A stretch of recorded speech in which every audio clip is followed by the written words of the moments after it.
جو کاشتکاری کرتے تھے ان کو ایک مخصوص زمین اس لیے الاٹ کی جاتی تھی تاکہ وہ اپنی ڈیلی کا روٹین چلا سکے. حالانکہ اگر دیکھے جائے تو دیکھیں آپ کے انفرادی آپ کا لینڈ ہوتا ہے اور آپ کے شاملات ہوتے ہیں, آپ کے ویسٹ لینڈ ہوتا ہے اور آپ جنگ سے ایکوائر کرتے ہو. شاملات آبادی کے ساتھ والے ہو گئے, انفرادی مثلا یہ میرے باپ دادا سے آئی ہے, یہ میری اپنی زمین ہے, اور دوسرا پھر آپ خریدتے ہو کہیں سے, وہ آپ کی انفرادی زمین ہے, آپ ملکیت ہے اس کے. شاملات جس محلے میں, جس گاؤں میں, جس علاقے میں جو سراؤنڈنگ پہ آپ کا لینڈ ہوتا ہے, جو چراگاہ آپ کی ہوتی ہے, آپ گھاس چرائی کے لیے لے جاتے ہو, وہ شاملات پہ آتا ہے. اب تو یہاں پہ نوبت یہ ہے کہ شاملات پہ بھی قبضے سٹارٹ ہو گئے. میں یہ کہتا ہوں کہ پاکستان میں کون سا ایسا صوبہ ہے جس میں جو رول گلگت بلتستان کے لیے اپلائی کیا گیا ہے, ڈوگروں کا, سکھوں کا رول, وہ پورے پاکستان میں ہو. اور دیکھیں آپ نے یہ بھی ایک بات کہی تھی کہ گلگت میں جو ابھی اسکلیشن کچھ زیادہ ہی ہو گئی ہے پروٹیسٹ کی, لیکن ایک میں بات یہاں کہوں, یہ ایک اچھا سائن نہیں ہے. زر زن زمین, اس پہ دنیا کی کوئی قوم اس پہ کمپرومائز نہیں کرتی. تو میں یہی کہوں گا کہ یہاں کے جو اس مسئلے کو حل کرنے کے لیے ایک پراپر حکمت عملی گورنمنٹ لے کے آ جائے. چلے ایک اور سمجھنے کے لیے ایک سوال ہے کہ گلگت میں خالصہ سرکار زمین کون سی؟ اگر آپ سے کوئی پوچھے کہ خالصہ سرکار زمین کون سی ہے تو آپ کا کیا جواب؟ دیکھیں اگر کوئی مجھ سے پوچھتا ہے تو یہاں خالصہ سرکار کا کوئی وجود ہے ہی نہیں. کوئی ریٹن کوئی چیز ہے, کوئی قانون ہے؟ دیکھیں یہ قانون, یہ میں نے کہا 1980 میں یہ باقاعدہ ایک قانون پاس ہوا تھا کہ گلگت بلتستان کی جتنی بھی زمین ہے, جس میں وہ بھی شامل تھے جو پہلے نان سیٹلڈ ایریاز تھے, گزر, دیامر, یہ سارا گلگت بلتستان جو ہے وہ اب ناٹو رول میں آئے گا اور اس میں کوئی بھی الاٹمنٹ نہیں ہو سکتی. اچھا, ناٹو رول تھوڑا سا بتائیں. اس میں ناٹو رول یہ تھا کہ اس کا کنسیپٹ جو ہے وہ 1936 میں اس کا کنسیپٹ آیا تھا اور ڈوگرا راج میں ہی. اور آپ کو بخوبی علم ہوگا کہ گلگت ایجنسی جب ڈکلیئر ہوئی تھی وہ 1942-44 پہ گلگت ایجنسی ڈکلیئر ہوئی تھی. ناٹو رول میں یہ تھا کہ فرض کریں کہ in case of any uncertainty, ٹھیک ہے نا, تو آپ اگر کوئی دعویٰ کرتا ہے اس لینڈ پہ اور کورٹ کا فیصلہ آ جاتا ہے اس کے حق میں, تو یہ گنجائش موجود تھی کہ وہ لینڈ جو ہے اس کی ڈسٹریبیوشن اس پہ چلی جائے. یہ ناٹو رول تھا. بعد میں یہ ہوا کہ پہلے 1965 میں ناٹو رول بلتستان میں ہوا, پھر 78 اور 80s میں گلگت میں ہوا, پھر جا کے آگے 86 میں یہ ناٹو رول بھی ختم ہوا اور انہوں نے ہر چیز کو ڈکلیئر کیا خالص سرکار. میں یہاں پہ ایک امپورٹنٹ بات میں آپ سے شیئر کرنا چاہتا ہوں. دیکھیں گلگت بلتستان ہسٹوریکلی, جیوگرافک لحاظ سے اگر آپ دیکھیں تو اس وقت گلگت بلتستان دنیا میں اسٹریٹجیکلی سب سے اہمیت رکھنے والا خطہ بن چکا ہے. یہاں پہ منرل ریسورسز دیکھیں, دنیا میں گلگت بلتستان جو ہے ٹاپ 10 ممالک میں آتا ہے جہاں پہ منرل رچ خزانہ ہے.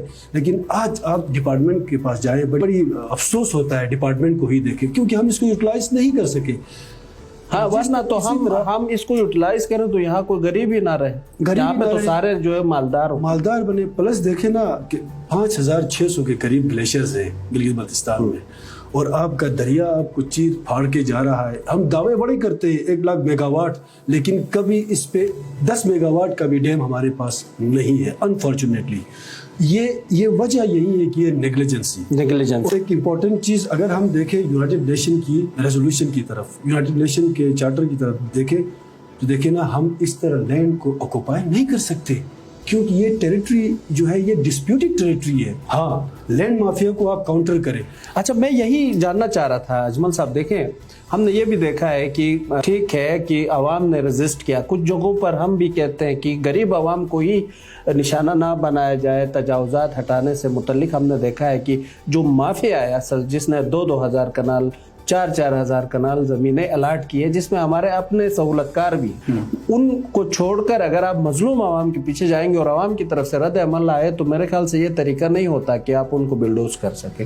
آپ بالکل صحیح کہہ رہے ہیں. دیکھیں یہی تو جب اس دور میں تھوڑا سا اس کو لنک کرنا چاہوں گا کہ جب جو لوکل باشندے تھے ان کو وہ لمیٹڈ زمین اس لیے الاٹ کی گئی تھی کہ وہ وہاں سے لوکل پروڈکشن کر سکے اور مالیہ دے سکے وہاں راجکی نظام کو، اور اس میں ہمارا ایک پورا کنٹرول نہیں رہا.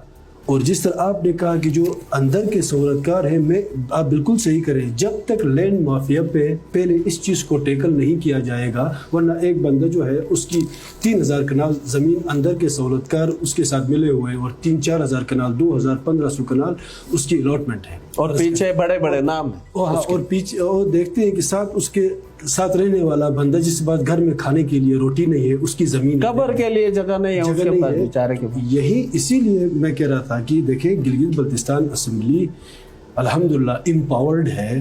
گلگت بلتستان اسمبلی کو دیکھنا چاہیے کہ آپ جب کوئی لینڈ آپ ایکوائر کرتے ہیں تو اس کے آس پاس جو کمیونٹی رہتی ہے، جو گاؤں ہے، جو علاقہ ہے، پہلے آپ اس کمیونٹی کو مطمئن کر لیں. اچھا، یہاں ایک سوال اجمل صاحب آپ سے ضرور پوچھنا چاہوں گا کہ یہ جو میگا پروجیکٹس آتے ہیں، ٹھیک ہے نا، آپ دیکھیں مطلب یہاں یونیورسٹی بنی ہے، یہاں پہ میڈیکل کالج آ رہا ہے، یہاں پہ اور پروجیکٹس آ رہے ہیں، کیا ایسے پروجیکٹس کے لیے بھی رجسٹ کرنا اچھا ہے؟ دیکھیں، اگر گورنمنٹ کوئی زمین اسے چاہیے ہوتی ہے، سب سے پہلے وہاں کی جو کمیونٹی ہے، جو سراؤنڈنگ میں ہے، ان کو پہلے اعتماد میں لے لے، فائنینشیل ریوارڈ دے دے، کمپنسیٹ کرے. دیکھیں نا، کمپنسیٹ کرے، وہ کسی شکل میں بھی کر سکتی ہے کہ فرض کریں کہ بھائی یہاں 30 سے 45% جو یہاں پہ امپلائیز ہو گئے وہ ہم آپ کے لگائیں گے. میرا کہنے کا مطلب یہ ہے کہ میچول انڈرسٹینڈنگ گورنمنٹ کو کرنی پڑے گی. نہیں تو میں نے تو سنا تھا کہ جو میڈیکل کالج والا ہے وہاں تو زمین ان کو مل چکی ہے اور وہاں کام شروع ہو رہا ہے. یہ کسی اور زمین کی بات ہو رہی ہے جہاں پہ یہ آپریشن ہوا، جس پہ ریزسٹنس ہوئی. نہیں، دیکھیں نا، گلگت بلتستان کی زمین کہیں پہ بھی ہو، خالص سرکار یا کسی کی انٹرفیئر یا انوالومنٹ کوئی کر ہی نہیں سکتا. گلگت بلتستان کی جو زمین ہے، شرع بھی یہ کہتا ہے اور کانسٹیٹیوشن بھی یہ کہتا ہے. آرٹیکل 25 کانسٹیٹیوشن، پاکستان کا کانسٹیٹیوشن آرٹیکل 25 میں یہ مینشنڈ ہے کہ جو زمین کے آس پاس رہنے والے ہیں وہ زمین کی ملکیت ان کے پاس ہے. بھئی آپ پاکستان میں ہی تو رہتے ہیں. اچھا اجمل صاحب، یہ بھی تو بتائیں نا کہ آپ خود سینئر رہنما ہے تحریک انصاف کے، اور گزشتہ کئی عرصے سے جو لینڈ ریفارم ایکٹ ہے وہ لٹکا ہوا ہے، تو کیوں نہیں امپلیمنٹ ہو رہا ہے، یا یہ ایکٹ پاس کیوں نہیں ہو رہا؟ دیکھیں، اس میں لیجسلیشن اگر کمیشن بن کے یا کوئی کمیٹی بن کے یہ اگر ایشو جو ہے وہ کمیونٹی کی ایکسپیکٹیشن کو فلفل کرتا ہے تو بھلے کمیشن بنے یا کمیٹی بنے.